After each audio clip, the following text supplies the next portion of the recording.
Sani, Bonani, welcome back, my board members. Please, first thing first, make sure you subscribe, press like, njengamasibom, share noma comment. Listen, so today we all know Snem Selegu from Izingane Zesithembu, originally from Uthando Nesithembu.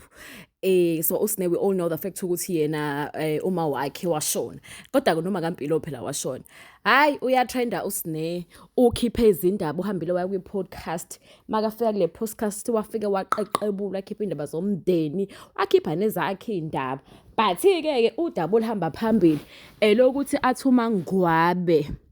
uma ngwabe unomona wathi uthe nje ngebembuza ukuthi nje abazali bakhe awumama bamphethe kanjani wathi hayi ngafuna nje ukukhuluma indaba kaThobile benomangwabe bolethule wathi nje cha ngabe nje ngidlala ngabo Nkosi yami ngabe ngibapraise emphakathini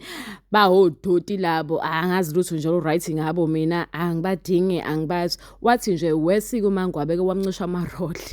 wathi uyafika yavakasha khona ngoba engasithandi sinke wathi anto sebenzayo sinedla lapha yenza itiye uthi hayi ngempela ngenza itiye ke ngibona amaroli ngithi gaqa ngithatha amaroli ngiwafake eplatini ke ngithi ngiyabofela uthi hey angena umangwabe wathi hey yawazi lo maroli wena uyawazi lo maroli uthi ayina imalini udla amaroli uthi nje kwakuyiroli elilodwa futhi uthi umangwabe wami uhafa wami ufokofisa uthi nje cha akanalo relationship nomangwabe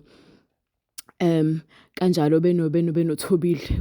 wathi nje ayikho nje indaba ayixoxa nje akazi lutho ngiyakhumbula uthobile kwishow esho ukuthi nje hayi akazi lutho ngosine mdala akafuna ukukwatela osine yena mptwaxela so nje ayikho into angayikhuluma. Hey manje siyafisa ukwazi ukuthi umseleko uthi la khona ufila kanjani but khona kusenjalo kusine bekade trend la lwane ingane zakube itshela ukuthi ziya pretendana bazwani ke futhi noMpilo hayi ayitholani ke nje noMpilo kodwa nkolo lemshembe ngisho ungazama ukuthini nje sine noMpilo nje ayitholani bese kuba umangwabe ke nolintuzane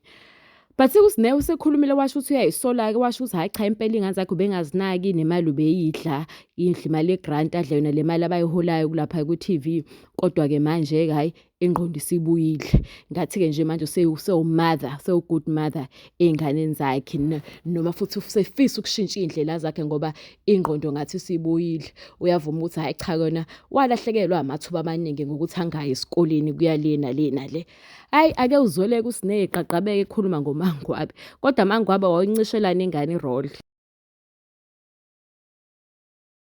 Regards to your other stepmothers, like how would you describe your relationship with them? Mina